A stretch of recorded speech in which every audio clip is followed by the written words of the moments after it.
All right, good day to you. My name is Fred Oakman, and as always with me today is Mr. Jake Peters. We are PS. This is awesome, and this is a PlayStation podcast. This is episode 227, and it's a show where we share our feelings about the current state of PlayStation.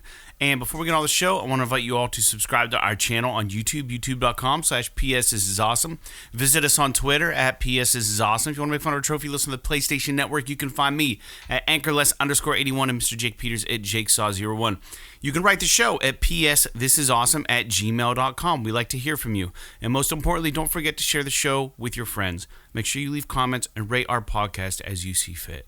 This is also a video podcast as well, so you can watch the show if you prefer over to YouTube channel. Be sure to subscribe to that. And new and or long-time listeners, we have a Patreon. You can support our podcast at a $1 a month level called the One and Only $1 Club. $1 a month can't even get you a bag of chips these days. I don't even think a small bag of chips. But we will gladly appreciate any donations we can get over via Patreon. So go to patreon.com/PS This is awesome. Become a $1 patron. And you also get a free die-cut vinyl sticker and a shout-out on our show. So with that out of the way, and after that beeping's done, sorry, I've got a 3D printed miniature in my UV machine, and it just timed out. With that out of the way, Jake, how are you doing on this Saturday evening? Good. I did a lot of stuff today. I ran like 6 miles earlier and did like a metric fuck ton of weed whacking. Other stuff around the house or whatever. Yeah. I'm actually currently underneath my desk icing my ankles. But other than that, pretty good. Yeah, I'm glad you're running. I'm glad you guys are doing that. It's one of those things where it seems like for me now that I'm 41, now when I get into these runs and I really enjoy it, like that day, I'm typically like feeling really good. Like if you get a run in, like you get that natural, shot of whatever they call it. Your endorphins kick in, and you're feeling good. Like you did something for yourself. But it's always the evening and the next morning that my calves and my feet are sore. It's never my ankles, but it's my calves and my feet. And I'm like, damn it, now I got to take a recovery day that I don't want to take just so that my legs can heal up. So it kind of impedes on the amount of miles I can get in these times at this age, I suppose. And it doesn't help that I've put a little bit of weight on over COVID. So I am carrying around that much more weight every step I take. So yeah, it's my Achilles tendons, which is kind of weird. That is weird. Because, I mean, the rest of my body is pretty in shape from hockey. Mm-hmm. So it's not like I was actually fucking flying today. I think over 6 miles, my average today was like 9.5 minutes, which is like really good. And like that's because I wear a Fitbit when I run, and that's me keeping my heart rate down. Like I probably could have run faster if I was willing to let my heart rate go through the roof. Mm-hmm. But I didn't want to do that because I'm trying to like keep everything in cardio. I'm not trying to like fucking have a heart attack or anything. So, but yeah, I slept, I got a lot of sleep last night. I think that helped a lot. Yeah. Yeah, my heart. Basically, after our show, I came home and just fucking went to bed. Yeah, I was tired. Yeah, we played last night for the listeners. We had a concert. One of my favorite places to play, actually, in Conneaut. We'll give them a shout out. It's called the Breakwell Barbecue. It's out there on Lake Erie, Conneaut, Ohio. It's a great place, great staff. Always a good time. But yeah, Jake, I guess we got a lot of news to talk about, and not so much news, but more so the Summer Games Fest is going on, and there's a lot of things that were talked about. And on top of that, I kind of want to do another PlayStation quiz in the news section. So we have a bit of meat to this podcast, and I feel like our podcasts have been getting a little long. The last two were like an hour and a half. So without trying to waste our listeners' time, I think that everyone enjoys a concise podcast. We kind of talk about the things that are important to us and kind of move on. Let's jump right to the beef of it, and let's talk about, like we usually do, the games that we're playing. Then we'll get into the PlayStation quiz, and we'll talk about the Summer Game Fest and maybe some other random news topics. But I, as well, you mentioned last show you started Mass Effect 2. I started it yesterday, maybe? Yeah, maybe it was this morning. I can't remember. whenever I sent you that text about the intro, was that this morning or yesterday? This morning. Yeah, so I started it this morning, and the intro to Mass Effect 2, freaking fantastic. I'm already like, I like it. And like, I wasn't excited to start it, but that intro got me into it. It was just so cool. It was like one of those things like, yeah, we got to do this. I might as well power it up. And then I was like, oh, wow, this is so weird and not what you expect for an intro. So did you, should we save it for the you spoiler cast or? Well, no. I'm not going to get too far into it. I'm just wondering if you've gotten to the part where you're like free and clear to roam and do whatever you want. Yeah, I was really confused because in Mass Effect 1, you can just use the D-pad to select the planets you want to go to. But in this one, I used it, and then my ship started moving on the map. And I was like, oh, shit, I got to like fly to these places. And there's like fuel gauges. And I'm like, God damn it. But yeah. So yeah, there's the if I would say that there's probably one thing about the game that I remember being kind of annoying. It's the fucking fuel. And the other thing is like the buying probes. And the reason why I think it's annoying is like if they did a little bit more balance, then where it was like more expensive to get this stuff, and you were a little bit more like, you had to be a little bit more strategic about how you bought the probes and the fuel, then maybe it would make a little bit more sense. But the fuel and the probes are so fucking cheap that they might as well be free. So I don't understand why they're even there. I'm carrying over a lot of money from the previous game, so I guess that probably helps. But you do get a lot of money on the missions, especially if you walk around and you like hack all the safes on the walls and do all that kind of stuff. So, but I will tell you this, for anyone else who might be playing it at the same time or is thinking about playing it, don't be OCD like me and let yourself get bogged down in mining planets. Because have you done that at all yet? No. All I've done is I'm trying to build a team. So I've rescued one doctor and some sort of weird merc guy. I went to the first planet. So you haven't gone to any of the unexplored planets? No. Because basically all the other planets on the map, you can go to them and then you can scan them for minerals and drop probes. I haven't and like done any of that. So you have to do it to get the resources to do all of like your weapon, armor, and ship upgrades. Yeah. So because you got Dr. Morden Solus. Yeah, I just got him before I jumped down here to do the call with you. Yeah, so once you have him, the tech bay is open in the ship, and you can do upgrades to like make your weapons more powerful, research new weapons, get better armor upgrades, things like that. But in order to do all of these things, you need the resources that you get from mining the planets. Yeah. And my OCD makes me like, I enter a star system, I have to fucking 100% mine every fucking planet. And finally, there's times where it's literally just for an hour fucking launching probes at planets. And it's like, I'm finally at the point now where it's just like, okay, I have a shitload of resources. I can basically do any upgrade I want unless it's like incredibly expensive. Yeah. So I'm just going to focus on the game, play the story. I just got to another like main story beat. Dude, I'm already like 14 hours into the game. That's ridiculous.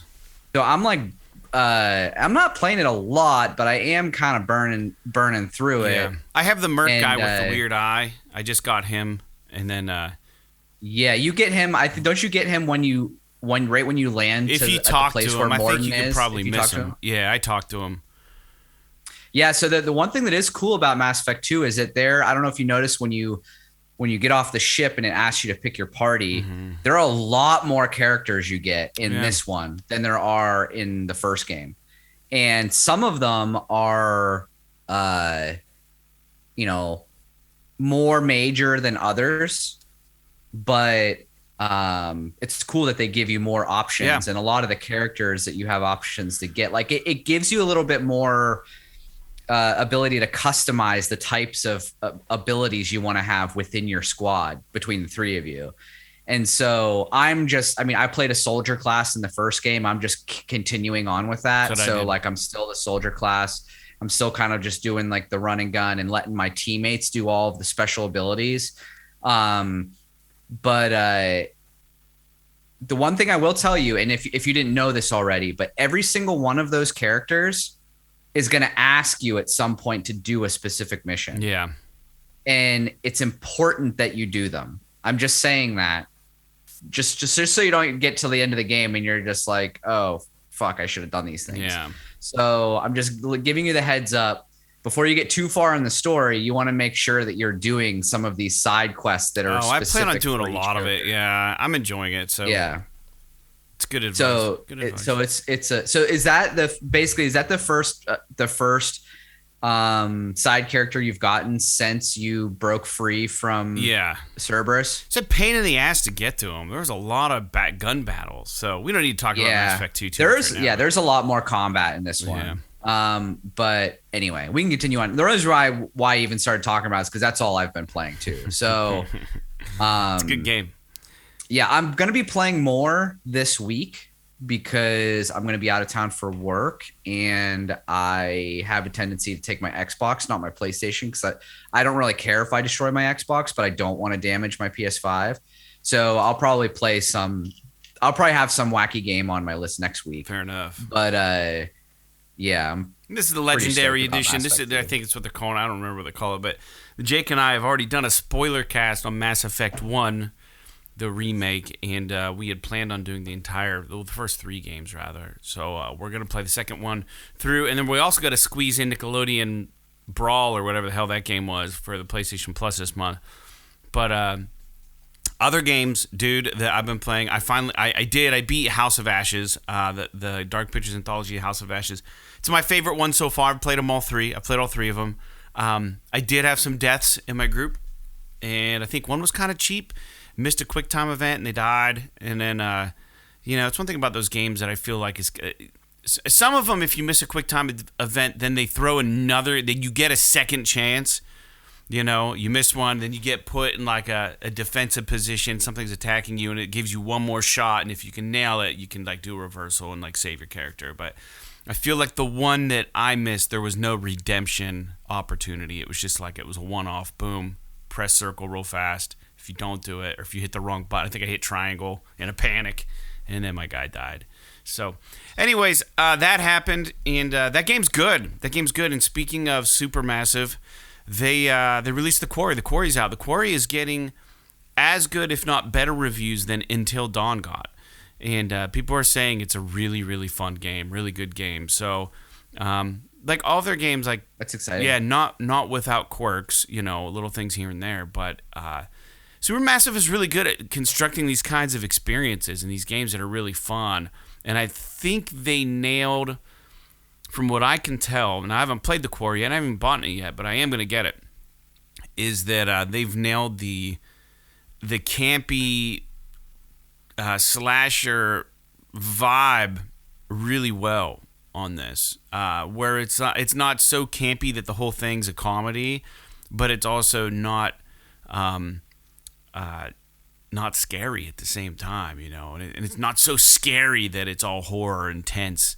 So I think the characters, from what I've read, they've built them out really well. The one thing I want to know is if there are boobies in the game. Seeing as how it's a teen camp horror fest. What's the rating on the game? Do you know? That's a good question. I don't know. So I wouldn't be surprised if there's at least a sex scene or an implied sex scene. Anyways, moving on to the PlayStation Store, they got some really good deals going on right now, Jake. I sent you a text this morning. It is rated M, just so you know. Yeah, so there's probably boobies, which means it's a must-buy. I'm just kidding, obviously. So if there's any game that I've been really curious about that I haven't picked up in the last couple of years and tried out was, and it's getting that sequel we talked about last show, is Fallen Order. And that's on sale right now if you're a Plus member for $10. And I think that's probably a good deal. I can't remember if this is going to be one of the included games with Plus Extra, but I do know... I doubt it. I do know that if you are an EA Play subscriber for a month, you can get it for free. And EA Play's $5 a month, so you could technically get this game for $5 if you beat it in a month. So that's what I did actually when I played it. Yeah, I think you brought that up on the show, but I think I'm just gonna get it. I don't know. It's $10. Dude, it's a good game. I'm not gonna front. It's a pretty good game. I'm probably gonna get it. Yeah, but I'm probably not gonna play it anytime soon. So I'm doing Mass Effect 2, and I have to play The Quarry soon. So you're only playing Mass Effect 2. There's nothing else I want to talk about as far as games that we're playing, and I kind of want to get into the news because we're on this Zoom call. So in our podcast, let's explain this too real quick. I know we talked about it when it took us by surprise, but let's just talk about the Zoom thing that we're doing. So we have been using Zoom to record our podcast, audio and video. I'm capturing the video and audio, and I'm running it through OBS from a Zoom call. So it looks kind of fancy when you watch it on YouTube, but it's really just a Zoom call. But the problem is Zoom used to they were giving like unlimited Zoom call meetings, time, whatever. You could just do it forever.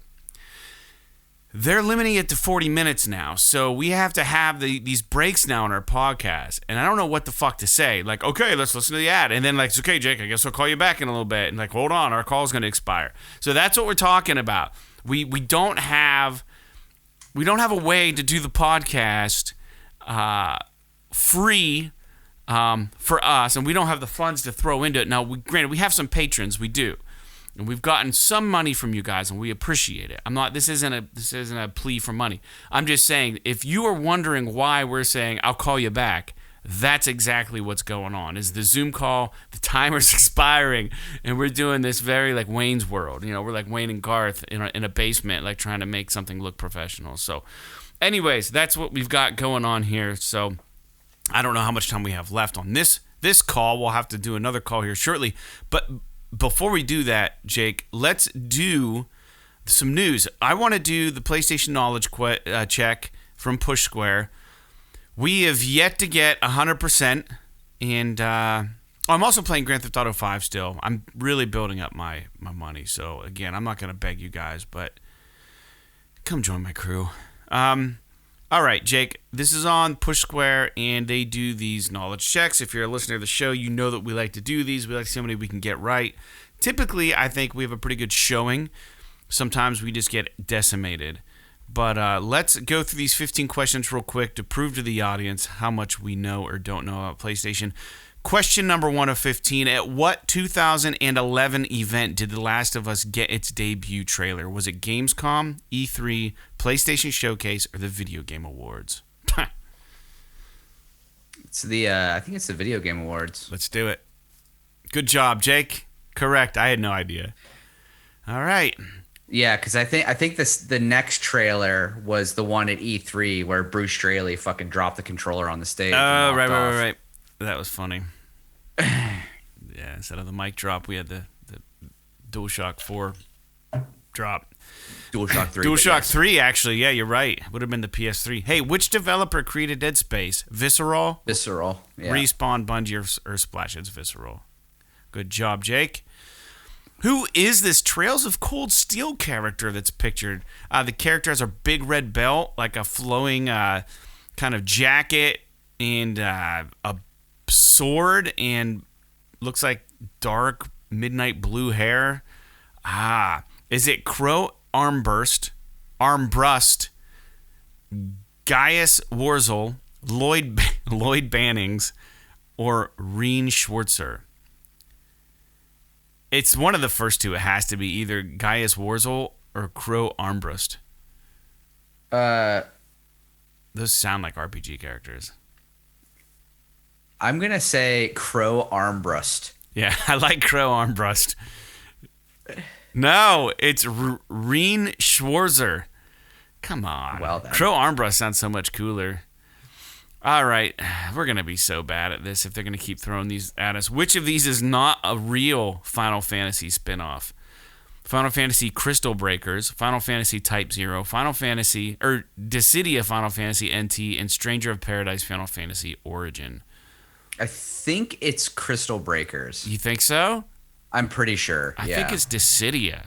No, there is a Dissidia game. I just don't know if there's an NT version, but there's. We'll do Crystal Breakers.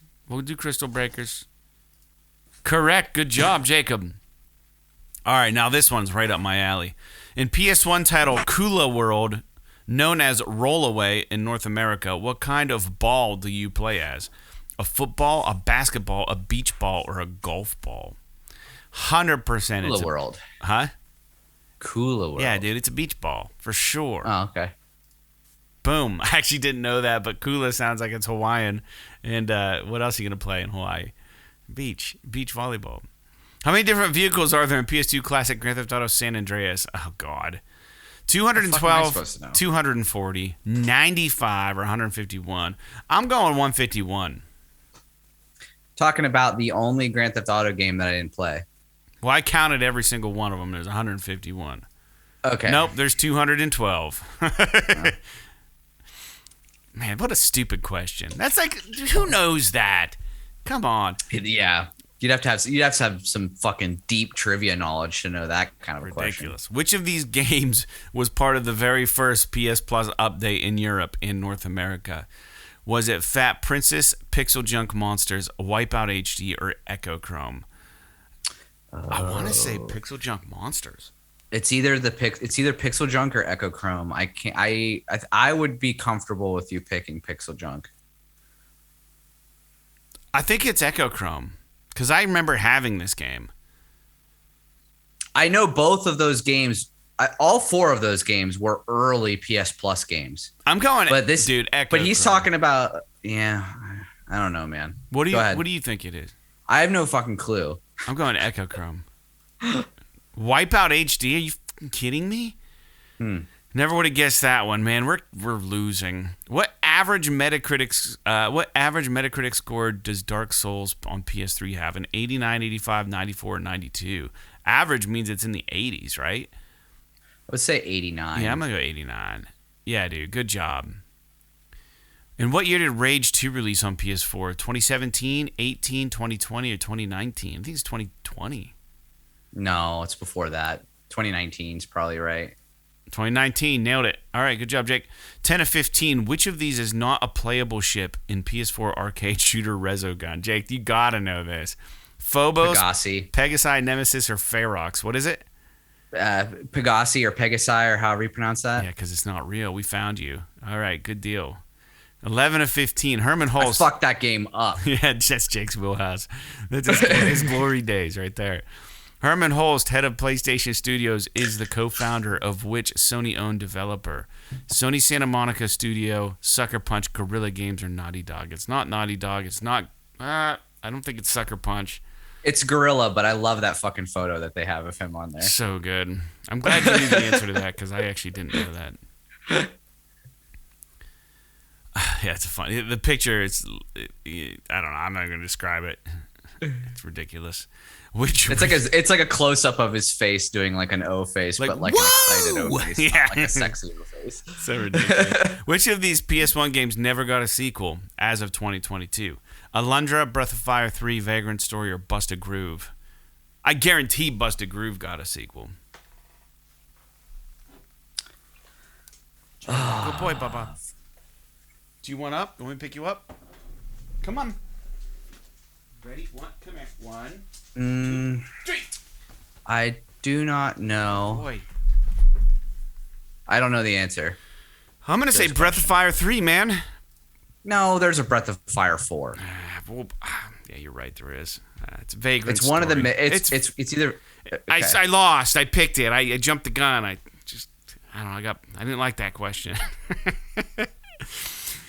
You know, an interesting thing. I can't talk. An interesting thing we should do is go back and retake these quizzes and see if we've learned from our mistakes. We probably haven't. Yeah, I don't know. In The Simpsons Hit and Run, which of these characters from outside the Simpson family is playable? Mr. Burns, Barney Gumble, Frank Grimes, or Apu?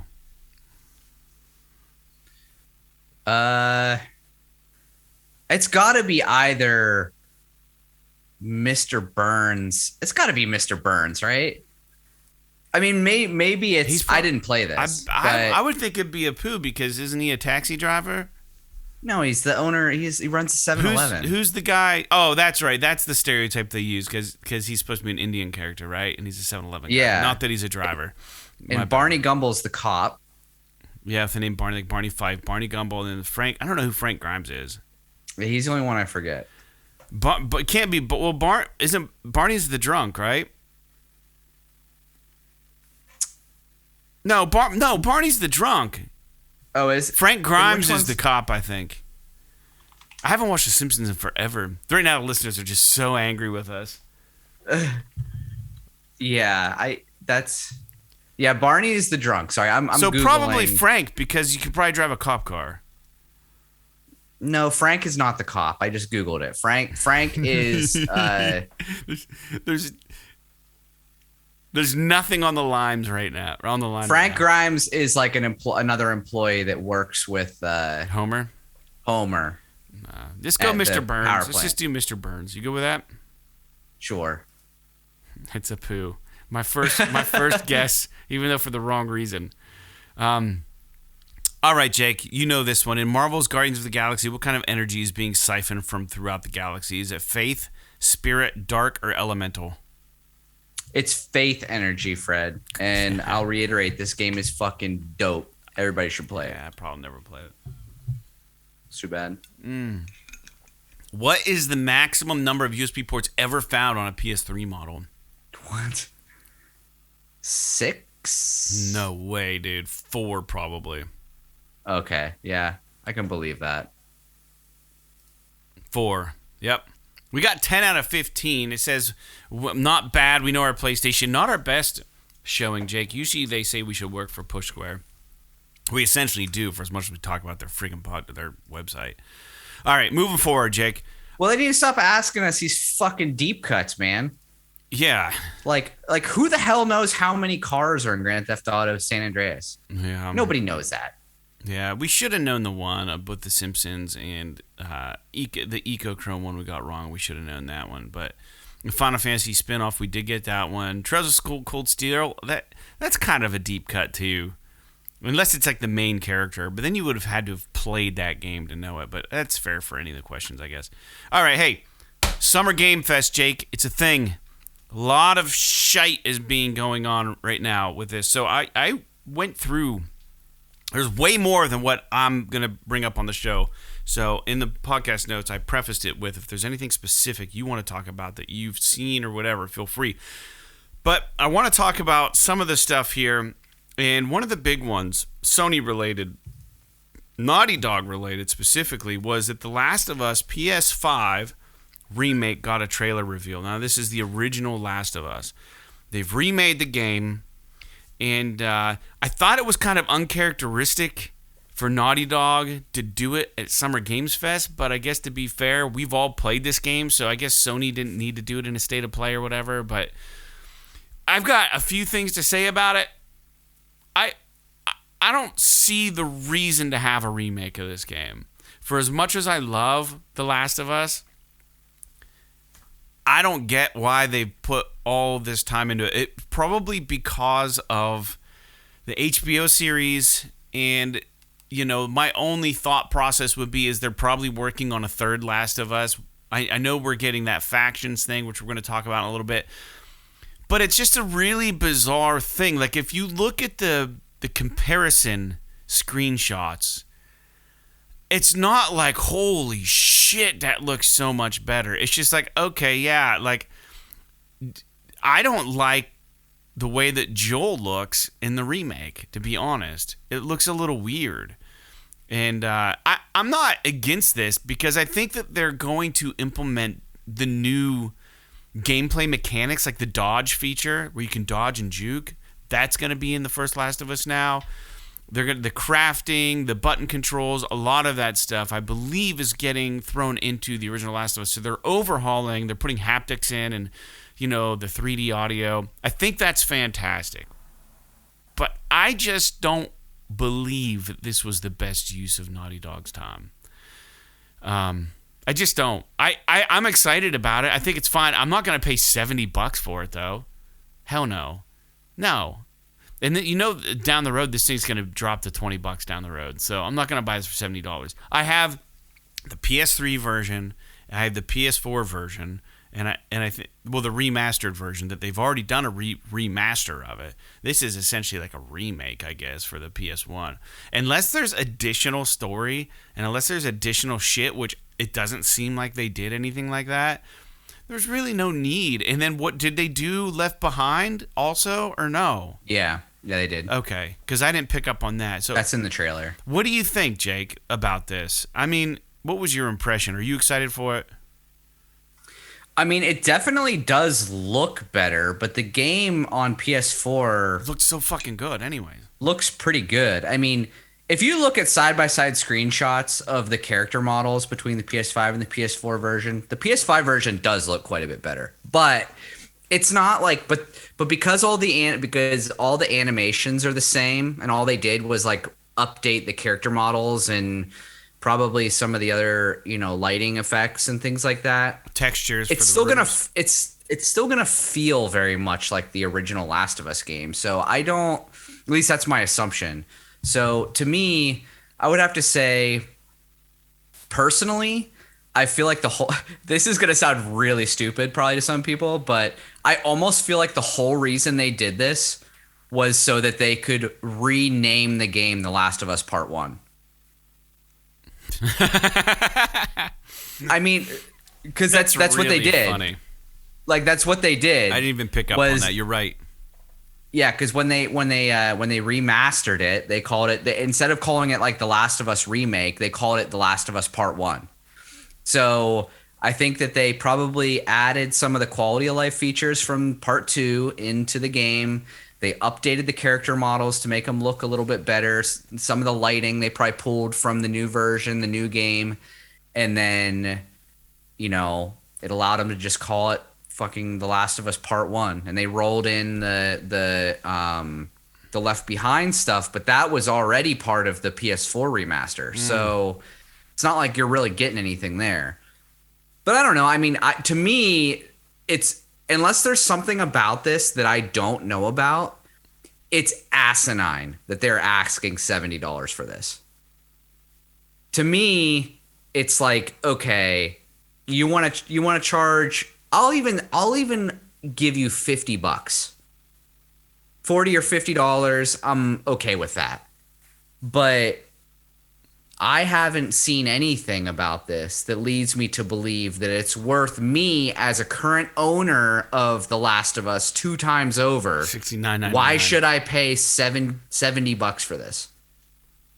So I agree. I don't know. I think it's kind of crazy, and this will probably be the first Naughty Dog game I pass on. In all honesty, like I honestly feel like this isn't even really a remake. The only reason they're probably calling it a remake is so that they don't have to offer you a free upgrade. Yeah, I think you're spot on with a lot of that. Yeah, for sure. And I think it alludes to the fact that we're probably going to get a Last of Us Part 3 because the naming convention thing is really interesting. I didn't even think about that. So now if they want to charge me like $20 to upgrade my current version to the Part 1 version or whatever we want to call it, the remake, I'm all about that. I'll give them $20 just to get the updated graphics and controls and all that stuff. Yeah. But there's no fucking way I'm paying $70 for this.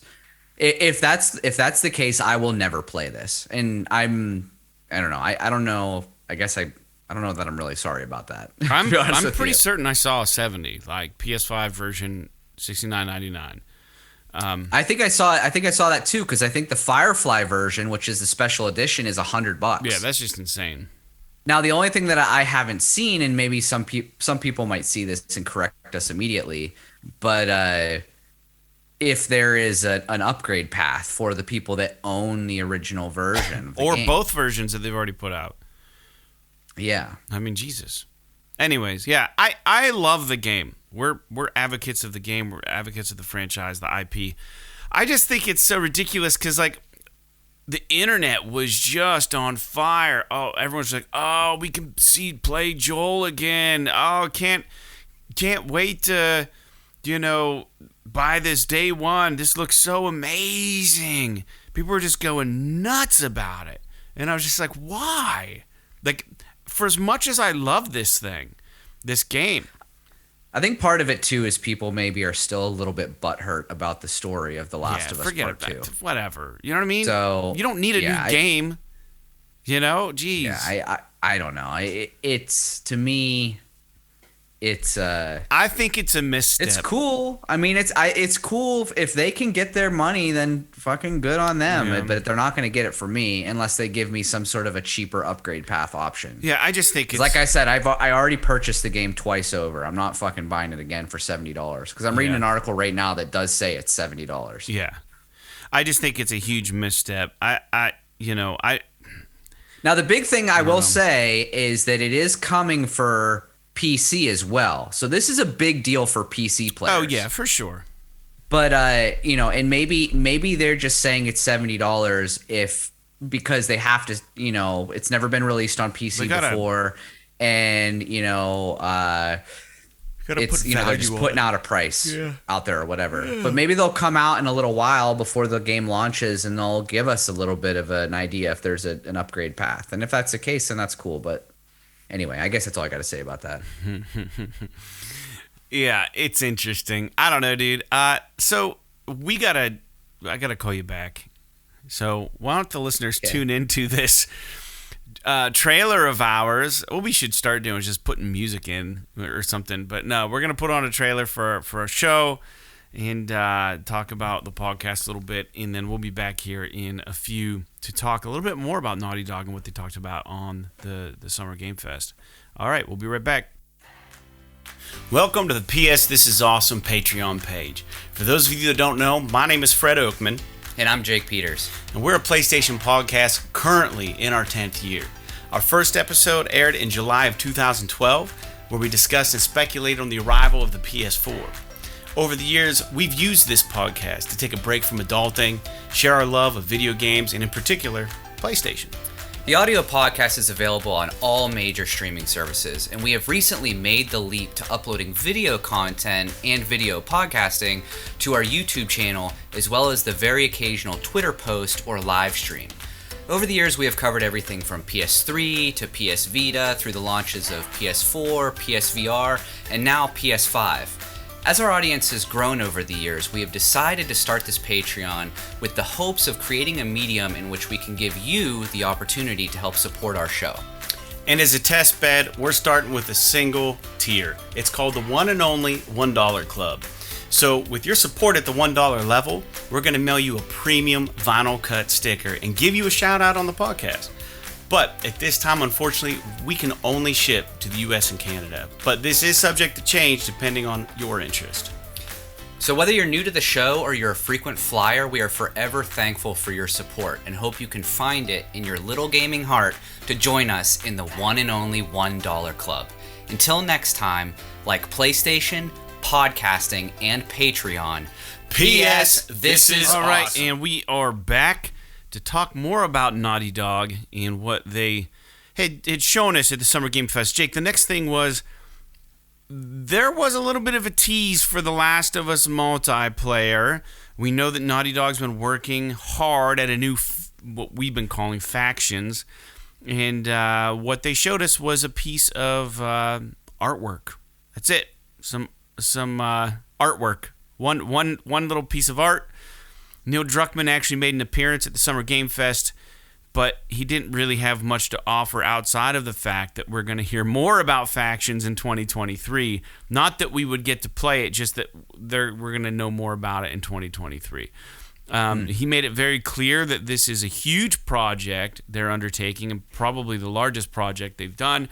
And he said that we aim to make, well, maybe he didn't, I think on a Twitter post or something, their social person said, we aim to make our newest entry into multiplayer inviting to new players while still a thrilling challenge for more of our seasoned fans. There will be more news to come next year, and we cannot wait to introduce you to the team behind this new experience.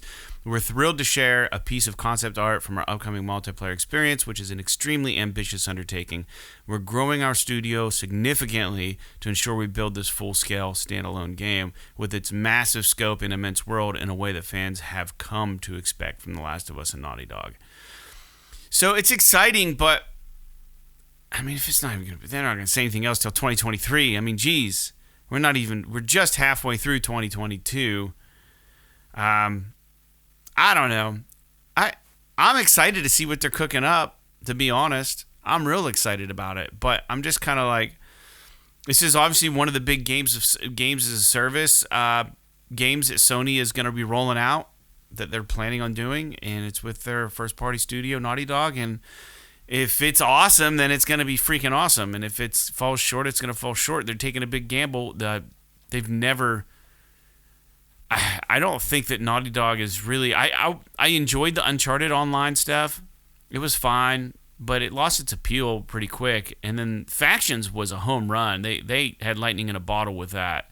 And if they can somehow capture that, I just hope that they don't fall into, I don't know, into the trappings of doing those. I don't know, what are those games called? Like Warzone and what are we calling those these days? I can't remember.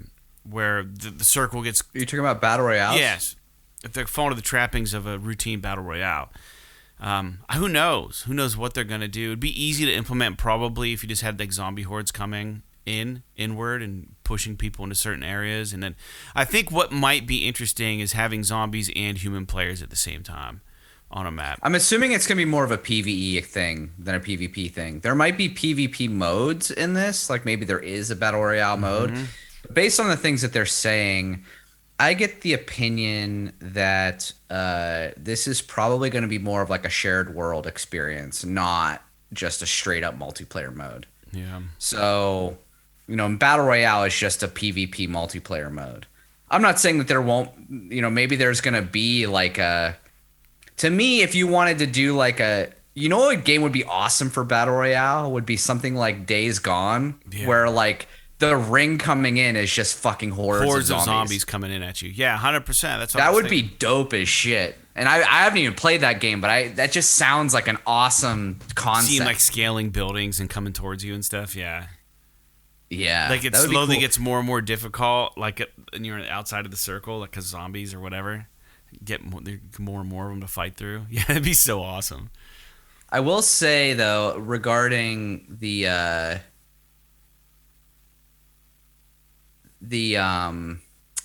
Last of Us multiplayer thing, I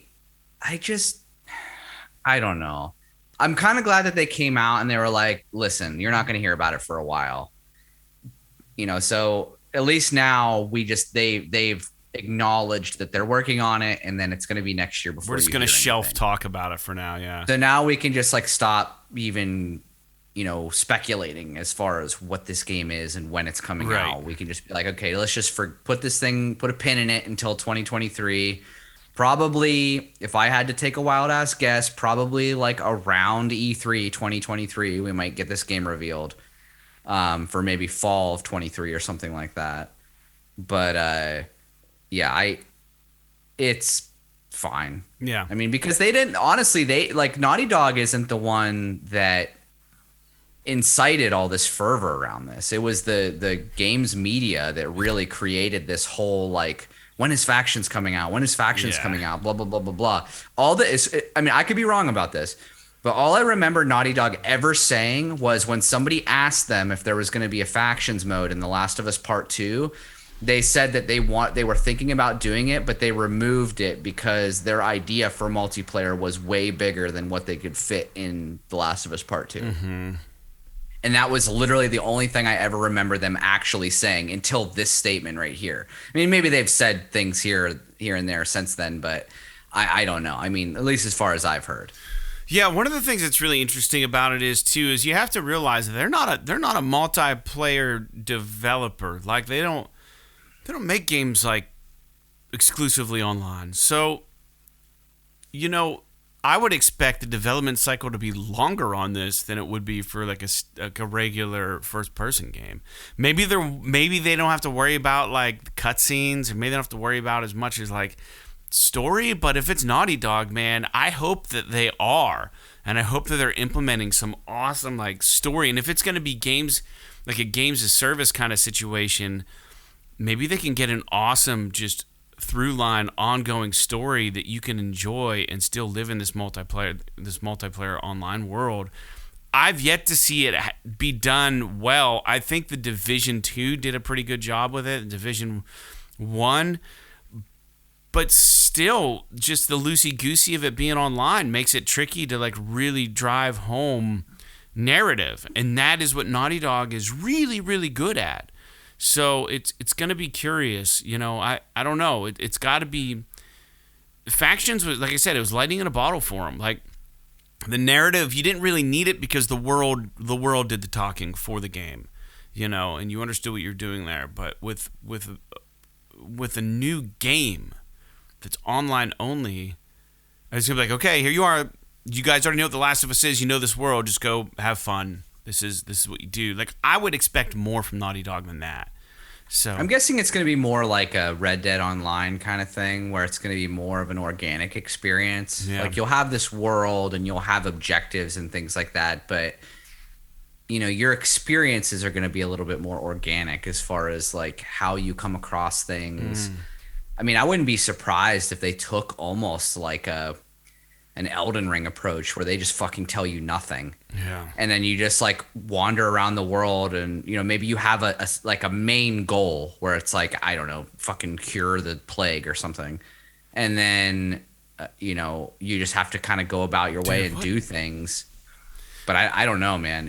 What if they take it's gonna be weird. What if they take a journey approach to it, where you don't even know whether or not the people you're encountering are NPCs or real people? That would be fucking awesome. That's what it needs to be like. Yeah, I could definitely see that being something in this game. And then maybe like if you want to play with your friends, you can bring them in. Game mode for that. And then I mean, it's the same mode, but like you just bring them in before you go into the world. Then you have a partner, and then you just don't know who's partied up and who's not. And like there's probably NPCs, there's probably real players, and then by the time it could be very Escape from Tarkov in that way. I don't know if you know anything about that. It's a PC game, but it's very much like, you know, you're grounded, you're dropped into this world, and like there are NPCs, but like there are sometimes other players in the game, and you don't know if they're NPCs or not, and it's very interesting in that way. So yeah, it could be. I think they could do something really cool with that. Yeah. All right. Well, like we said, let's not speculate too much more on what that is. Let's move forward. More news regarding Naughty Dog. Apparently, it was a big week for them. Now, I'm kind of sick of this. Enough of this. I don't care to see one still frame from the HBO series of Pedro Pascal and the girl who plays Ellie. Sorry, I can't ever remember her name. Crouched down and then being like a news story about this. Like, I don't fucking care. Like, please, I get that it's a video game property, but I'm just so tired of hearing about the HBO series. Like, I'm kind of Bella Ramsey. Yeah, thank you. I'm kind of like just annoyed by it, but at least the filming has been announced to be over for The Last of Us for HBO. So that's all. That was a news point that was brought up during the Summer Game Fest because they I guess saw an opportunity to release some stuff about this. So. And last but not least, Jake, Druckmann also indicated that Naughty Dog has expanded and they're working on more projects than they ever have before. And he's actually involved in directing one of the unannounced projects at this very moment. He would not go on any further.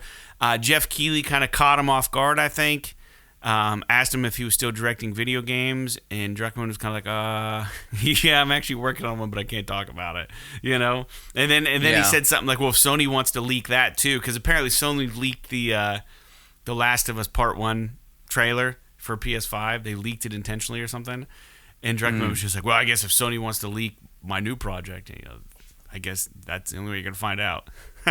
So that is kind of interesting. Like, I wonder if Druckmann knew that Sony was going to leak it or not. Like, he had to have. But, I mean, when you're owned by a bigger company like that, you don't necessarily know.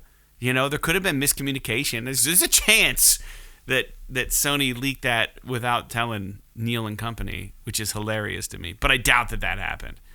I don't know. I wouldn't be all that surprised, really. Yeah, I don't know. But, I'll be honest. Like, every screenshot I see, the more screenshots I see from this show, the less I am excited to see it. Yeah. Yeah. I know that sounds really like cruel, but like I just got done looking at screenshots that were like comparison screens from like the PS5 and PS4 versions of the first Last of Us. And then like I see this screenshot of Pedro Pascal and Bella Ramsey just like crouching behind a box, and there's like some light coming up that's from the below. big reveal that they had for it. And I'm just like I literally, my life would be completely unchanged if I had never seen this image. 100%. So like, why are you sharing this with me? Yeah, like why do I I don't care? understand. Like, wait, I don't want to see a fucking thing from this show ever again until they have an actual trailer to review. Yeah, 100%. I'm with you. I'm tired of it. So that's all I have to say about Dude, it. I'm I guess. so over. Like, I just platinumed The Last of Us Part 2. I'm so over The Last of Us world right now. It's like we just came out of COVID. We just came out of gloomy 6 months of gray skies and shittiness. And we didn't come out of COVID. It's still going on. But you know what I mean? Like, summer has hit. And the last thing I want to do is live in this terrible world right now. Wait till fall or something. All right. There were a lot of other games that were announced. So this is the one. I'm just going to go down to the list. Some of the stuff I thought was interesting. Aliens Dark Descent was announced. This is coming to PS5, PS4. It's a single-player tactical shooter based in the alien world.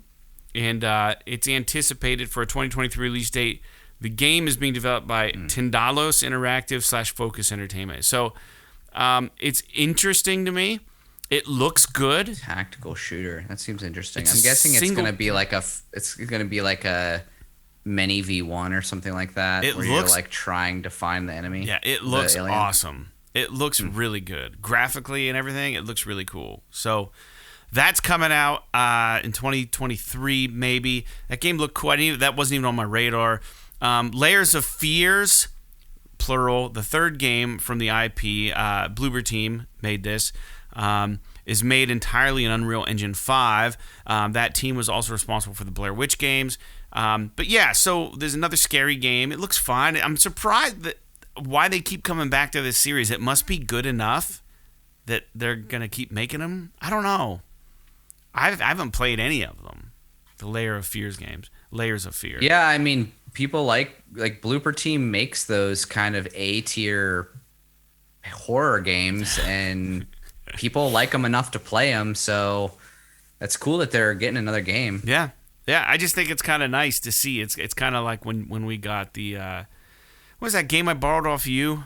That was a scary game.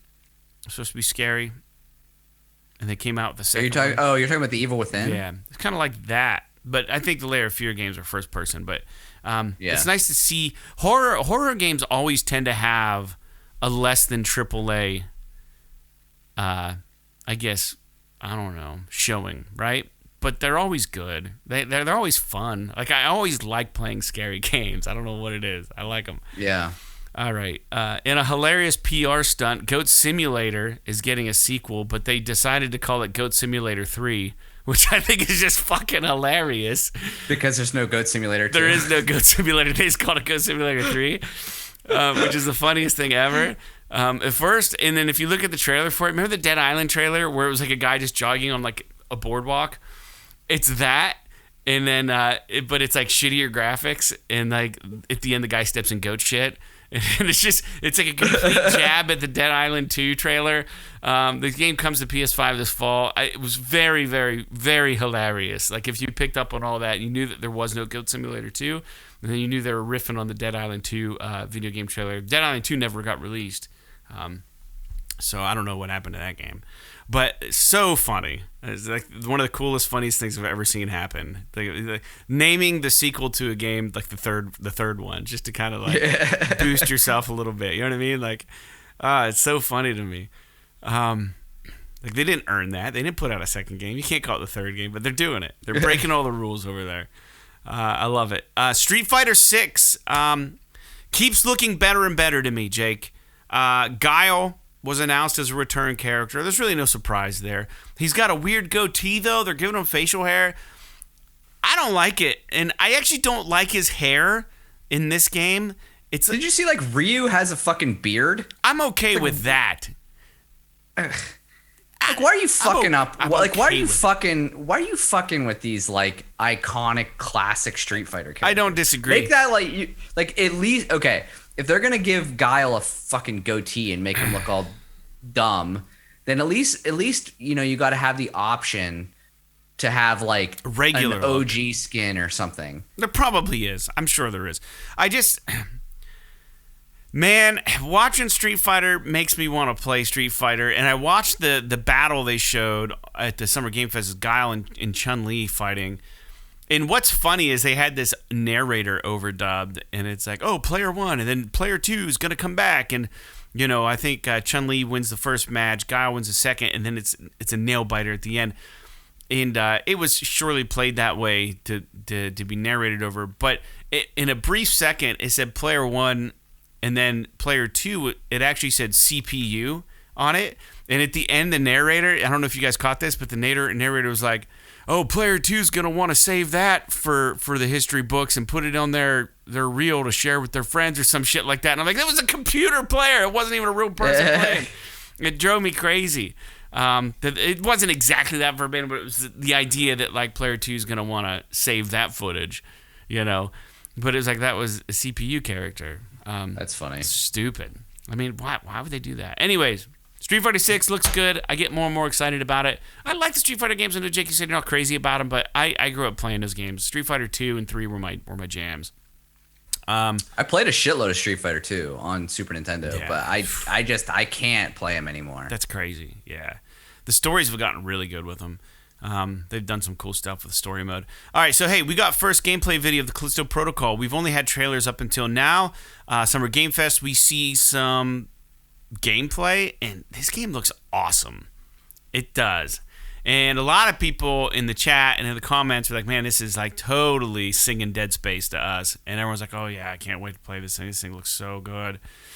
But I am a little nervous because they are doing the Dead Space remake. So I don't know. I'm sure it'll end up being fine, but This is going to be a better game maybe. yeah, which is fine. I mean, Dead Space is Dead Space. Or you know what you're getting with It's that. the trailblazer of So, its kind, yeah. but like this game, we talked about it last week, and I thought when I had heard this game, like, oh, isn't this that game that's supposed to be the fucking PUBG spinoff? And then I was like, and then I saw the trailer, and I was like, there's no fucking way. This is like a Dead Space clone. Yeah. Or not a clone, but like it's very similar. And then I just saw recently that they have announced that it's no longer part of the PUBG universe. Yeah. So it's like its own thing now, Yeah. which is good because I don't see any way that this fits into the PUBG universe. But what the hell do I know? It's really interesting. But it is, and also the other thing, I can't remember if we talked about this last week, but it has the same director as Dead Space. Oh, So- someone might have brought that up. If you didn't bring it up, someone might have wrote us about that. Actually, Yeah. Did someone write us on Patreon? I think Clint. It wrote might in. have been a Patreon write-in. I gotta start acknowledging those. Yeah, let's jump to it, and I'll tell you exactly what Clint said because I remember him writing on our page. He's a patron of the show. Let me see here. Let me see. Yeah, Glenn Schofield. So, yeah, it was Clint. What did he say? Oh, here we go. Yeah. So he says exactly, just a note on Dead Space, Callisto Protocol, Glenn Schofield, CEO of Striking Distance Studios, Callisto Protocol, was the director and executive producer of the original Dead Space. Thank you, Clint, for clarifying that. We don't give the people who write in enough credit because we do have them occasionally. So thanks, Clint, for doing that, letting us know. Yeah, so weird. I'd be curious to hear if you think that this game looks better or worse than Dead Space. Are you more excited for Callisto Protocol over the Dead Space remake or what? Listeners, write us. Let us know. psisawesome@gmail.com. Moving forward, Midnight Suns is coming out 10/7/2022. This is going to be a strategy game like the XCOM games, I'm pretty sure, but it's being developed by the same developer of XCOM 1 and XCOM 2, and that would be Firaxis. And they did announce that Spider-Man and Venom will also be part of the cast in this title at Summer Games Fest. So if you're into the Marvel Universe at all, I guess that wouldn't be Marvel, would it be? Spider-Man. What? Spider-Man's Marvel, isn't he? Yeah, he is. Yeah. Yeah. Sorry. Yeah. Yeah. So, if you're into it and you're into those games, I'm interested in this. I'm not gonna lie, but we'll see what I'm playing in October. I don't know. I like the XCOM games. I still want that XCOM game that never made it to console to hit us, but it hasn't yet. I don't know if we're gonna get it or not. Anything to say about Midnight Suns, Jake? It looks really good. I am hit or miss with Marvel, like superhero stuff, so we'll see how that works out. I'm gonna wait until it comes out to see what people think of it, but I imagine it could be really, really fun. But yeah, we'll have to see. Yeah. Hey, TMNT Shredder's Revenge coming out very soon, June 16th. It's developed by Dotemu or Dotemu. I think it's Dotemu, really, is what I think it is, but no one knows how to pronounce it. And confirms that Casey Jones, my favorite character in the Ninja Turtles world and universe, will make the lineup of playable characters. He was by far my favorite in the franchise, and I'm really happy to see this. This game looks cooler and cooler every time I see it. I think my issue with the game is like every time I see gameplay, something about it, the visual doesn't look as smooth as I want. Like I think the biggest I think the most underrated beat 'em up, I actually didn't call it underrated, but it needs more love, is the latest Streets of Rage game, because they did all of the right things with the graphics, with the smoothness of the play, but they maintained the gameplay spot on to all the old Streets of Rage games. I don't mind the 16-bit graphics, but there's something about the way this one looks. It just doesn't look to me as good as what I remember the Ninja Turtle games looking like when I was a kid growing up. I don't know. It just didn't translate well for me. I'm still excited to try this game and play it. Jake, do you have an opinion on this? Yes, I think it looks good. These are like those games though that beat 'em ups to me are games that I have to be in a mood to play. And so, like you and I played, I think 1 or 2 levels of Streets of Rage 4. I still need to when that game came out, and that was pretty fun. But it's not something that I rush to play. I think it's because I don't know what it is. I used to play Streets of Rage all the time when I was a kid. Yeah. And I used to love games like this. But for whatever reason anymore, like I have to kind of be in the mood to play them. I think it's because they're very arcadey. So you go until you're done. You know what I mean? Like it's not, it's not one of those games where you're continually making progress and filling a story and all this stuff. It's just like you're just playing the game until you die and then you start over. But I mean, I'm sure like if you stopped in the middle of a run, you can restart it or whatever, but like you get what I mean. So but that said, it looks really good and they look really fun. So I don't know if it's a game that I would necessarily buy full price, but I'd definitely be interested in trying. I think the thing that I don't like about it, I agree with everything you said, but I love beat 'em up games. The thing that I don't like about it is I feel like the scaling is off. I feel like the scaling is weird on this. Something just doesn't, like my brain breaks a little bit when I see, and I don't know if it's the characters look too small on the screen, or the aspect ratio looks off, or it just doesn't look great to me. And I don't know what it is, and maybe I'm just talking. I mean, it's a personal opinion, obviously, but there's just something. I'm pulling up image real quick of Streets of Rage 4 to kind of look at them. Yeah, maybe it's the angle of the camera or something. Here's what I'm gonna do. I'm gonna take. This is stupid. Here, Jake. I'm gonna at the very bottom. I'm gonna post a picture of gameplay Streets of Rage 4. And I'm going to Shredder's Revenge, and you tell me what looks different. I'm not talking about the graphics. I'm just talking about, like, I can't even explain what it's hard to put my finger on what it is about it that I think looks not as good. Here comes the other one. Come on, buddy. Let's do this. Come on. There it is.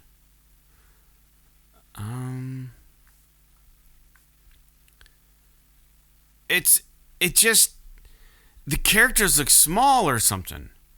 And the angle is a little more. It's more isometric. I mean, the thing that you're forgetting is that the TMNT game is just a remaster of an existing game. The Streets of Rage 4 is a new game. No, is it Shredder's Revenge a new game? No. Are you certain? I'm pretty sure I thought it was a brand new game. I mean, maybe it is. I mean, I don't mean Shredder's to stall Revenge. the entire podcast. Maybe I'm thinking of that because they're coming out with that collection.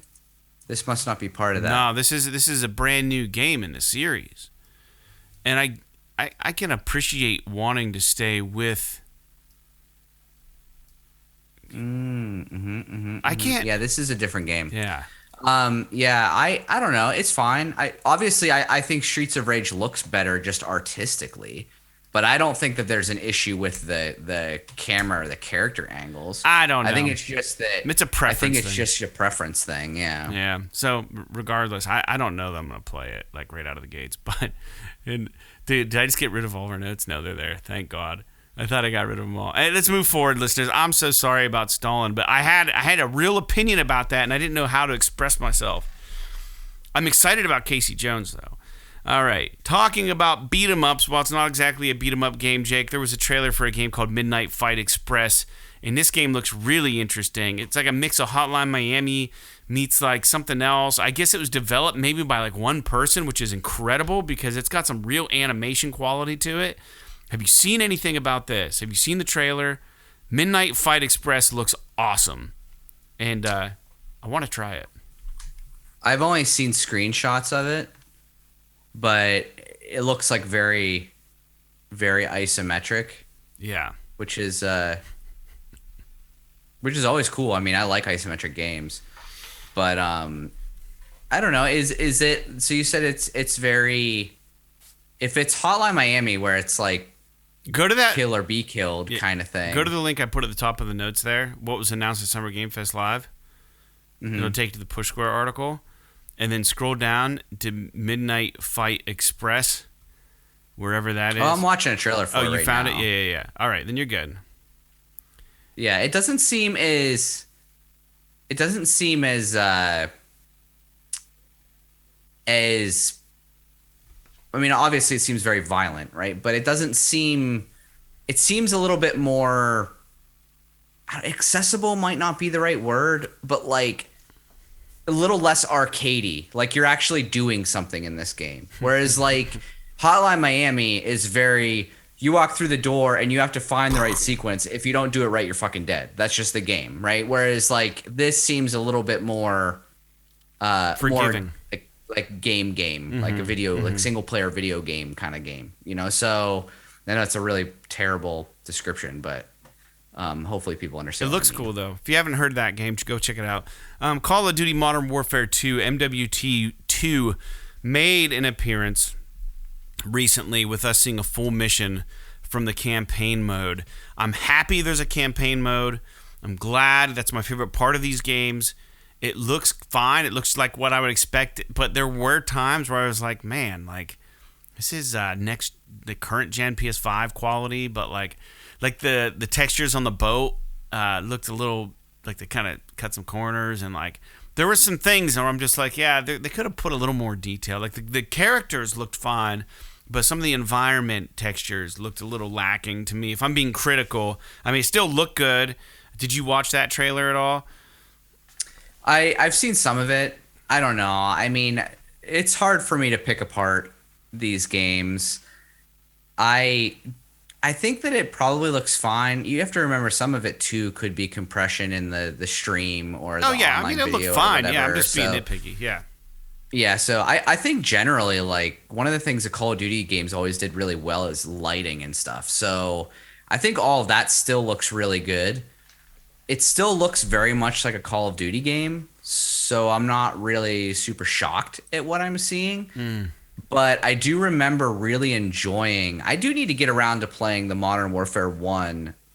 Sorry, it fucking bothers me to no end that they named these games the same as the originals. But the remake of the first Modern Warfare, I need to get around to playing that and then maybe playing the campaign for this because I really enjoyed both of those games when they came out. Yeah, that came out in originally. 2020, right? Modern Warfare 1? Yes, I believe so. I think it did. Right Either around the time the 2020 or PS5 2019. released. Yeah. It might have actually been. You know what? It was 2019 because 2020 was Cold War, and 21 was Vanguard. Okay. So, but this is it's very much Battlefield, and it looks like a Battlefield campaign, which is great. So Call of I'd be Duty. stoked to play it. Yeah, sorry, Call of Duty. Whatever. I thought you were They're all the making same. a comparison to Battlefield for a second. I was like, all right. No, I mean if you're literally comparing Battlefield and Call of Duty campaigns, if you're talking like 10 years ago, you're comparing Battlefield and Call of Duty campaigns, they're very similar. I mean, there's not really a whole lot of difference between the two of them in terms of like what you're doing moment to moment. Yeah. But yeah, I don't know. It looks good. Yeah. I'm glad we finally got to see something from it. The studio behind the vanishing of Ethan Carter, called The Astronauts, announced a game back in 2017 called Witchfire. And then it disappeared until now. We got to see about a minute of gameplay footage. And I got to say, what I saw looks really cool. It has some real Heretic vibes. It'll have early access on the Epic Game Store, and then hopefully it'll be coming to console shortly after when it releases. So, Witchfire, very cool name for a game. But this game looks kind of cool. Like some of the weapons, like this weird crossbow that shoots like, I don't know, bullets or something. Like it's really cool looking. And then some of the spells and stuff, like you're waving your hand and like doing shit and like shooting. It looks a lot like Hex and Heretic, dude. It looks rad. It reminds me a little bit more of than Heretic. It reminds me a little bit more of like did you ever play that game Painkiller? No. Kind of reminds me of that a little bit. But yeah, this game looks fucking dope. I'm watching the trailer for it right now. This is my kind of video game. It looks fucking awesome. Yeah, it's weird that it's coming from the makers of The Vanishing of Ethan Carter. Yeah, that is kind of strange, but it looks good. Like, 'cause it doesn't look like a budget game really or anything. No, it looks awesome, but who knows what it's gonna play like, or what it's gonna feel like, or when it's even gonna come out. But yeah, I mean, Witchfire, it could be the next big thing. I don't know. Fuck, dude, I want this game to come out tomorrow. Yeah, doesn't it look awesome? so I knew it was stoked right about up it, your yeah. alley, dude. It looks awesome. It's so cool looking. I'd never even heard of it. So coming in October is Gotham Knights. We see a new trailer featuring Nightwing. This game was canceled for PS4, so all efforts are now going to only next-gen versions of this game, or new gens, current gens, I guess, rather. So I don't really care much about that. It's cool. And then we got about 4 minutes, Jake, till I have to call you back. We're almost through the news of the Summer Game Fest. Metal Hellsinger is coming to PS5 on September 15th. This game is awesome.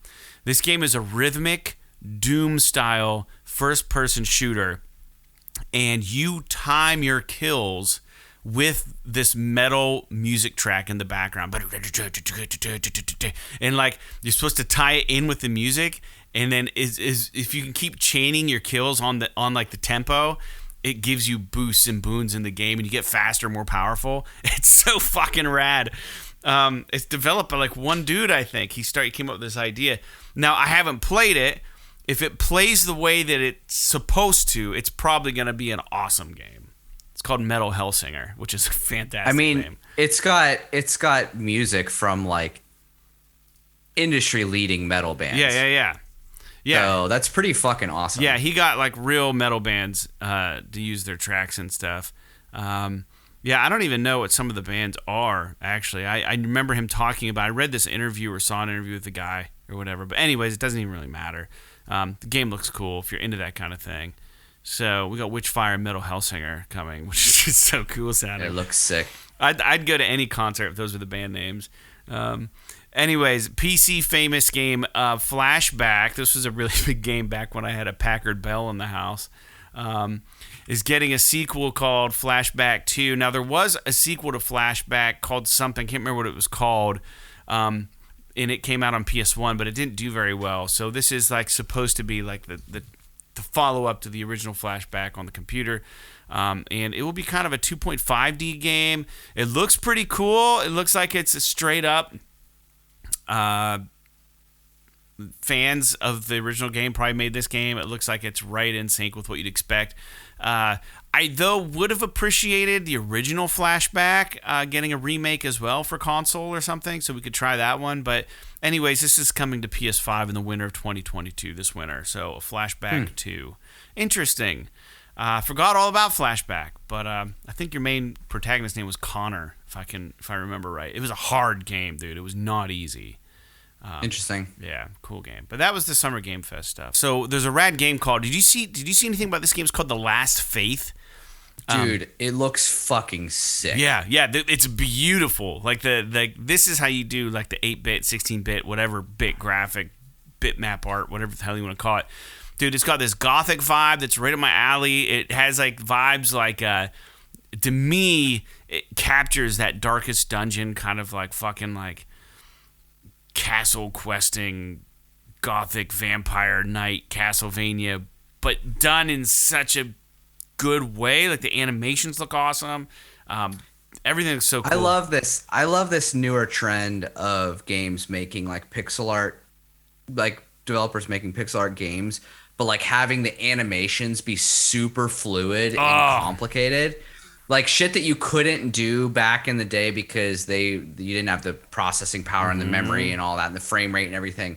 But now like you have this pixel art game, but then it's like 60 FPS and they've got these super complex like really fluid animations that just 3D. They look 3D.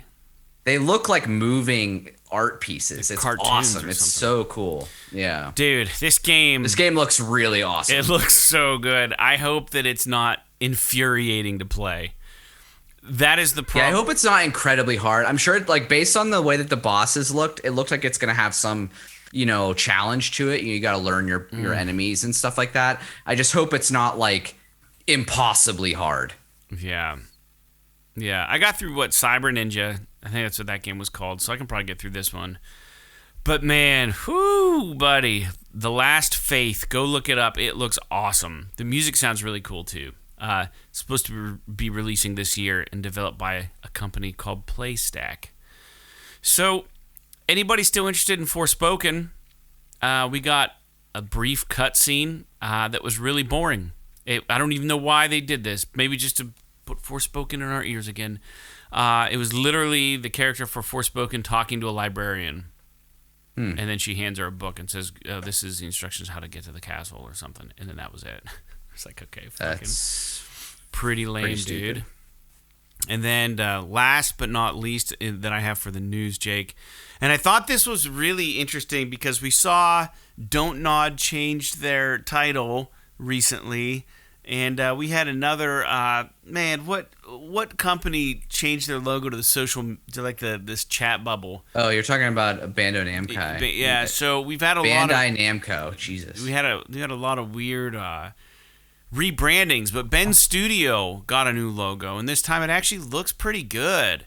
I like it. I don't mind it at all. And they're most likely looks good. Yeah, they're most likely on the verge of announcing a new game.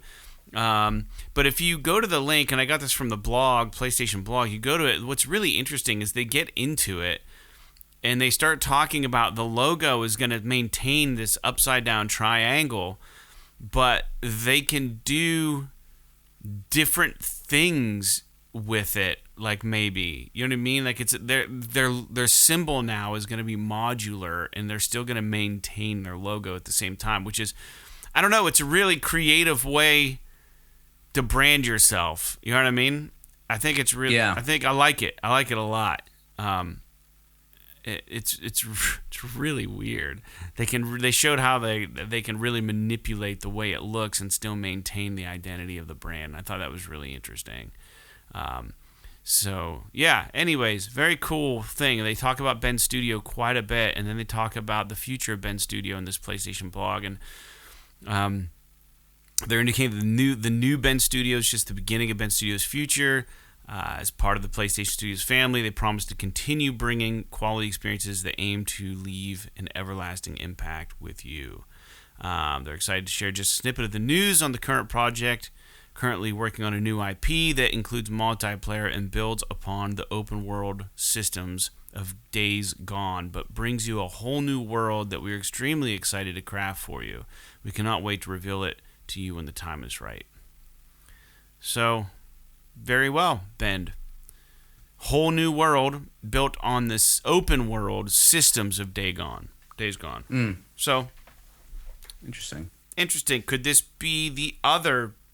I think there's supposed to be 2 games as a service titles that Sony was really going to be trying to push.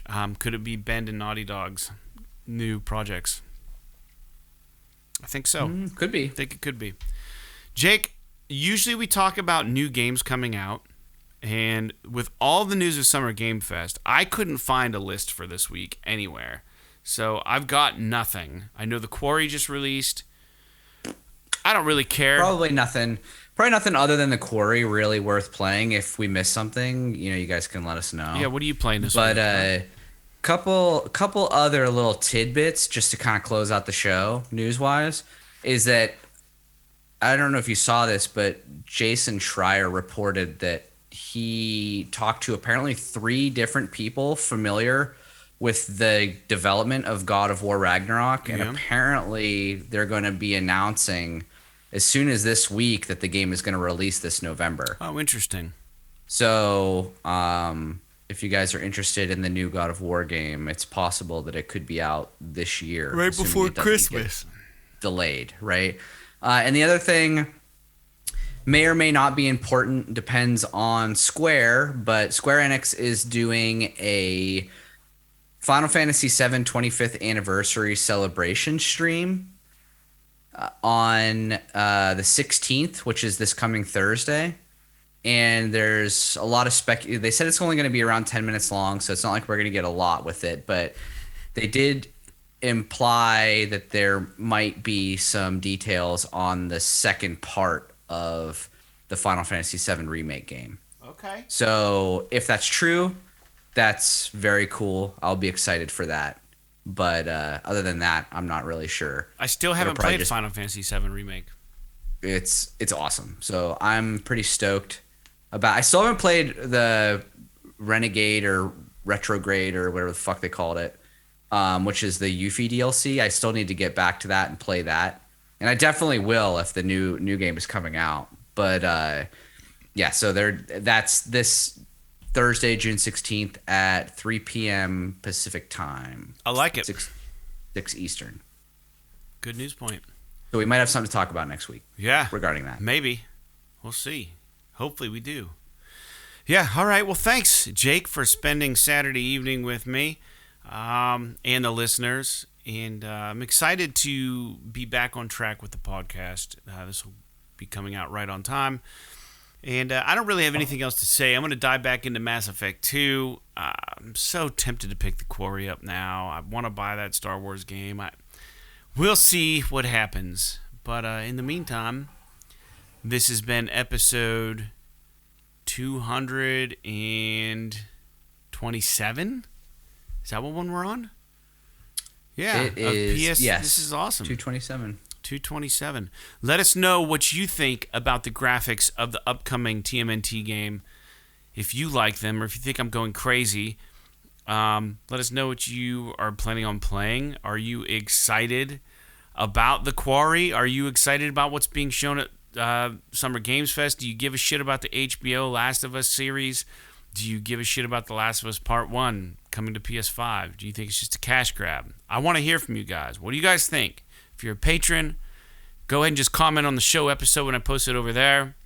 If you're not, send us an email, psthisisawesome@gmail.com. Thanks for tuning in. We'll be back next week. Jake, are you good for the day? Yeah, I'm sorry. I was just rewatching that Last Faith trailer. I can't get over how sick it looks. Yeah. So, like Hades, Haven, and Hot Wheels Unleashed. P.S. Yes. This is This is awesome. awesome.